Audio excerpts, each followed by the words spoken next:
So welcome to our last Cobalt family video.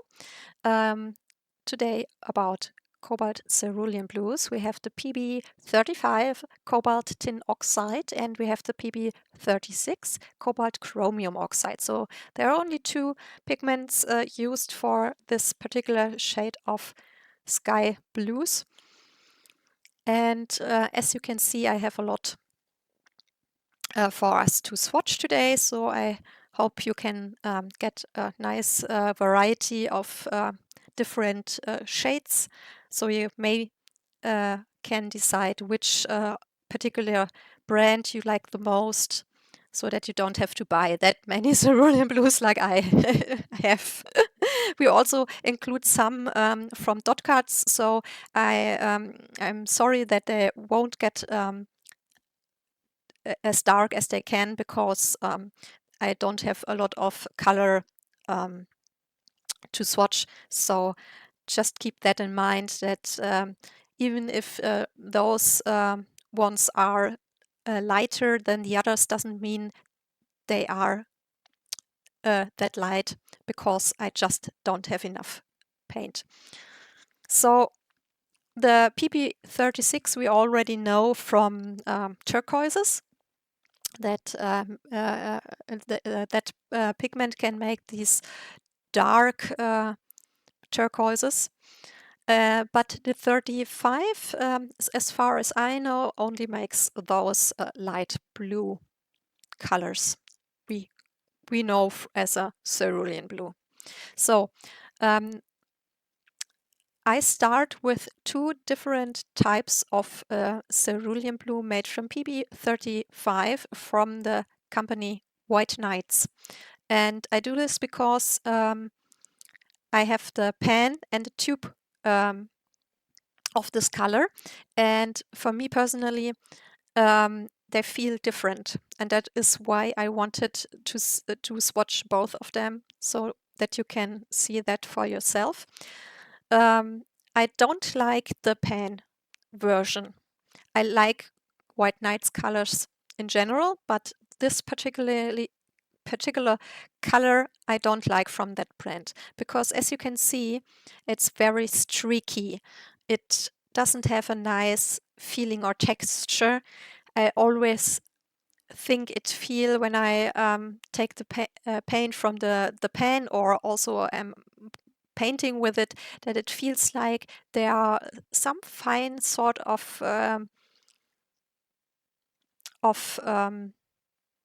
whatever in it. It feels a little bit sandpapery feeling. And that is something I don't know from other brands. That's the only brand that does feel that way, and only in the pan version. The tube version feels completely different. And the pan version also revets not very good. And yeah, I can only say I personally don't like it. There sure are a lot of people who like it, but I don't like it. It's my least favorite version because of the feeling and the very hard to revet thing. So if I have to choose between the pan and the tube version of White Knights, I would definitely go for the tube because it's a lot easier. I don't have the sandpaper feeling and it doesn't look so streaky. And the streakiness we see now on the swatch here, I get on a lot of other papers as well. So it's something I struggle with all the time. That's why I try to use it as a mixing color. So I use it only in a diluted version and don't have that much problems with this kind of streakiness. And the next one I swatch is the Cerulean Blue from Daniel Smith, also made with PB35. It looks streaky as well here on the paper, and I must say that's not normal for this color. I've used it a lot in my artworks, and I never had this experience with it. So I think I may have gotten a part where where there was more binder in it, or I don't know, but that's not normal, and that is something I want to mention, because when you only look now at it, you think, oh, it's nearly as bad as the White Knights. It isn't. That's really not the normal the normal way it looks normally. I will show you my little swatch card I keep to my watercolor tin, where I swatched all the colors in the tin, and then I can show you that it looks completely different there. So just keep that in mind. It is one of my favorite versions, so I wouldn't use it if it would be this streaky all the time. So the next one we are swatching is the Ceruleanblue from Winsor & Newton Professional, also PB35, and we swatch here as well the two Best Pen versions. I think the shade of the blue is a little bit warmer here than in the others. A little bit more like a PB36 from the shade. And for me personally, I like the cooler cerulean blues more. It is just a personal preference. I know a lot of people who like especially the Winsor Newton version very much. So doesn't mean this one is bad, but what I experienced is that the pen version rewets a lot easier than the tube version. You have seen the little small tube. It was my first cerulean blue, so it's nearly empty, but that is something I always struggled with. This version of Ceruleanblue, and I have other brands which rewets like a dream. So that is something I don't like, and that's also a reason. Personally, I don't like this shade of blue that much. So it's not one of my favorite versions, but doesn't mean it is bad. It's just my personal preference.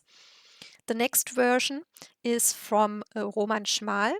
It's called Cobaltblue, which is funny for me as a German because Cerulean is the German word for cerulean. And that's also something I've seen in many other videos from people who oh, sorry, sometimes I really struggle with talking. Whose mother language is English, that they are struggling with the Cerulean, because with this O and E behind each other, I think it's not really often used in English. So yeah, it's spelled Cerulean. So if you ever have wondered how to spell it, I hope you know. And I must say, I really like the Daniel Smith version. That's a version I really love.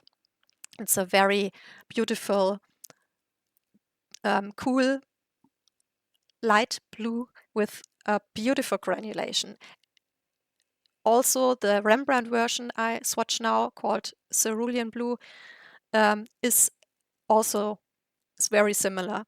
So for me personally, my most favorite versions are Daniel Smith, Roman Schmal, Rembrandt, and the next one we are swatching now, Holbein. That's also called Ceruleanblue and also is a PB35. It is important to know that some brands offer under the name Ceruleanblue the PB35. Some offer under the name Ceruleanblue the PB36.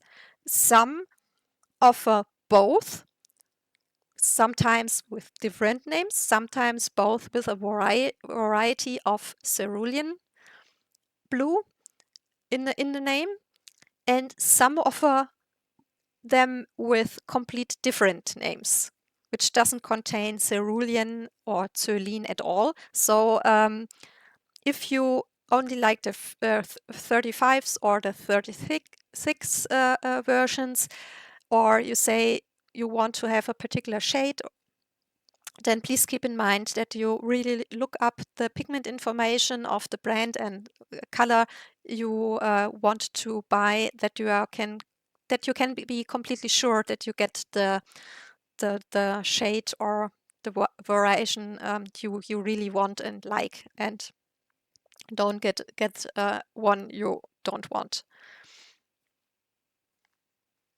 That's a little bit confusing with the cerulean blues.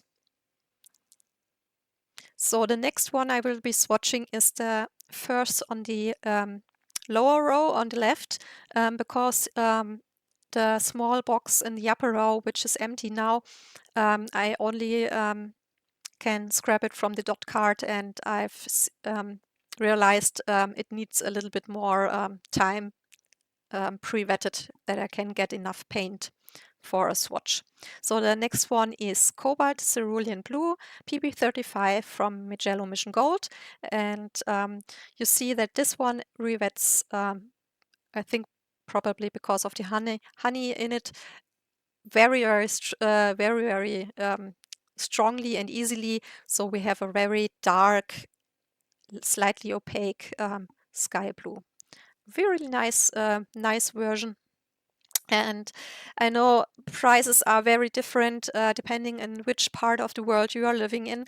But here for me in Germany, Mijello Mission Gold is a very cheap brand to get.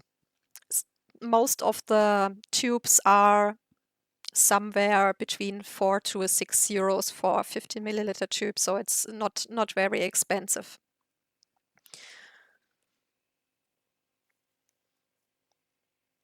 The pigments itself are listed on handprint as the top 40 pigment. They both have an excellent light fastness. They are both semi-opaque, moderately staining. They do both granulate, and they have a drying shift up to 20%, so they look a little bit darker while wet, and when they are dry, they are slightly lighter in shade. They can range from warm to cool blues, and also, as we will see with the 36 versions there, because we know the pigment already from the dark turquoises, it can get from a light blue to a greenish blue to a slightly turquoisey kind of blue. So the 35s are more stable in their range than the 36 versions. There are a lot of shade differences between the brands. I've once read that the Holbein version has the most intense and most granulating versions from all the 35 versions.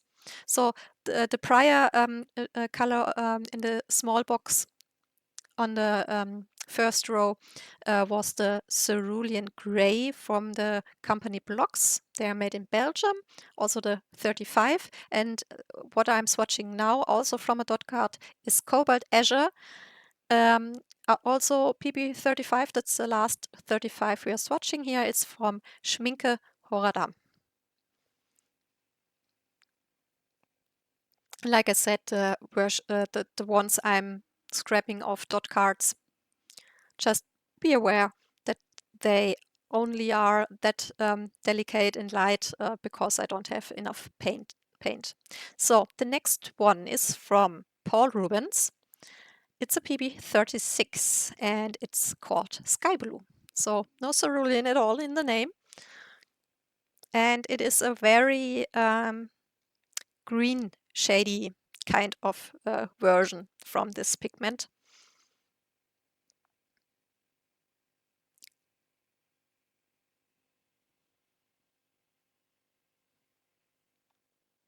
So you can see immediately that it is very different from the 35s.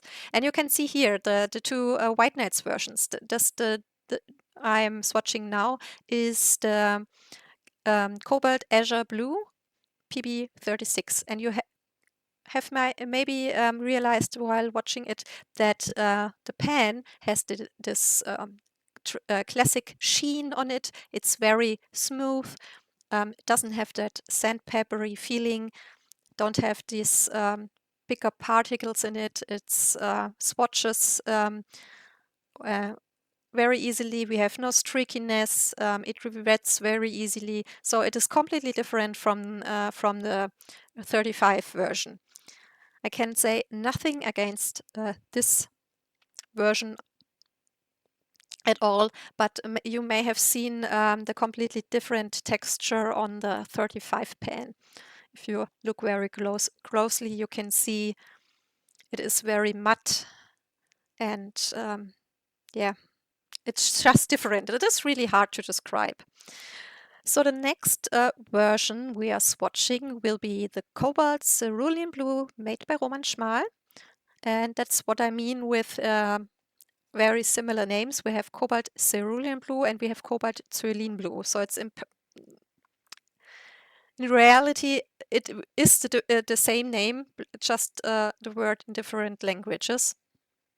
But this version is a PB36, and it's a little bit out of order for a 36 because it's a lot more than a 35 from the shade, a lot cooler blue, and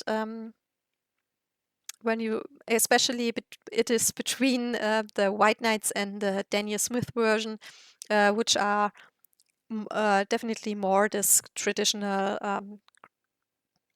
warm greenish type of cerulean blue. So you can easily see that this version is very, very different. It's a very beautiful blue. I think I like it very much.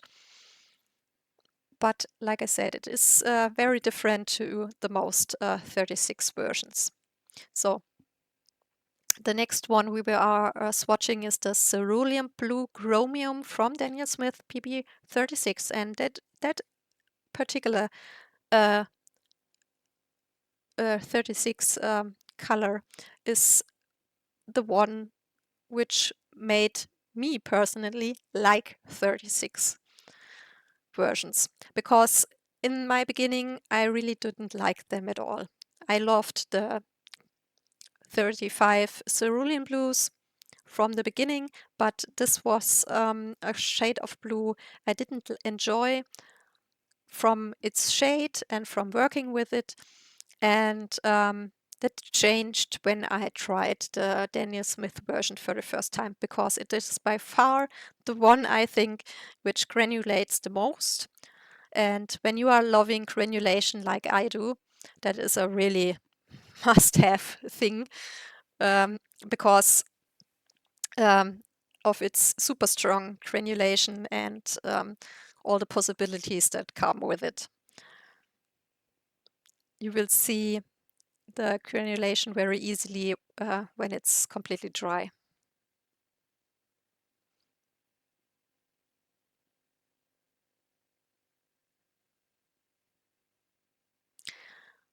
So the next two I will be taking from a dot card as well, and that is the funny thing is I just realized that there are two different versions from this brand when I was searching for the right dot on the dot card, and then I found two. And that's why we will be swatching two different versions here in this small box. And the names are a bit confusing because they don't match the color very well. The first one is called Cerulean Blue Deep, made from PB36 by Rembrandt. That's this here. And we have another one, and that we will be swatching now, and it is called Cobalt. No, it is called Cerulean Blue Greenish, which is totally confusing because the left one is definitely a lot more greenish than the one we are swatching now. But yeah, the left one is called Ceruleanblue deep, and the right one is called Ceruleanblue greenish. That was something I found totally confusing because the names didn't match the color at all. It would be a lot better suited if they had swapped them with each other. But they are both beautiful colors. Nevertheless, can't say anything against them. They are just very, very different, especially the deep version, the left one, because it's very strongly on the greenish side or turquoisey side.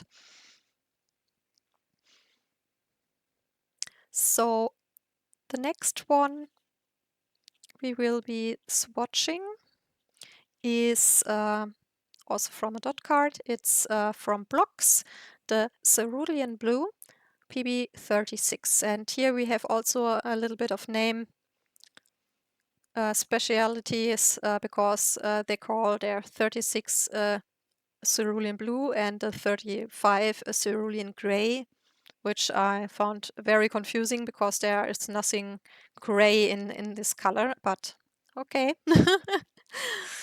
Sometimes the naming is a little bit funny in some brands. And the last one we will be swatching also from a dot card, so it is a little bit lighter, is the Cobalt Cerulean from Schminke Horadam. So the Cobalt Azure is the 35 and the Cobalt Cerulean, which we will be swatching now, is the 36 version.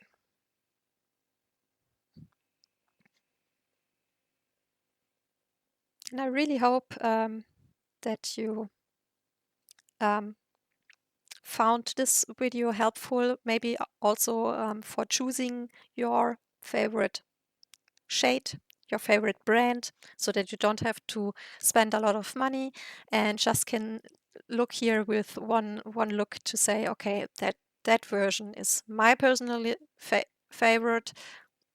Then you can buy it and really know what you will get. Yeah, that are all the Ceruleanblues I have on dot cards or in pen or tubes or what else. And this is the last of our Cobalt videos. So we will be starting with a complete new color family next week. And I already started doing my research and was very surprised because in that particular color family I found more colors in it than I knew. So there are some versions that are completely new to myself. Yeah, and I hope you say that was helpful. Ah, yeah, that's the Daniel Smith version. If you can see here, it is a lot like the Roman Schmal or Rembrandt versions with, or the Holbein versions with it color and how it looks with it granulation. Yeah, that was it for all the cobalt pigments. And if you don't want to miss the next color family we will be working on, then I would be very thankful about a follow or a thumbs up. If you want to know my personally preferences for the 35s, it would be Daniel Smith, Roman Schmal, Rembrandt, and Holbein, like I've pointed on now. And yeah, I'm really excited for our next color family. And thank you very much for watching. I hope you have a wonderful day and hope to see you soon.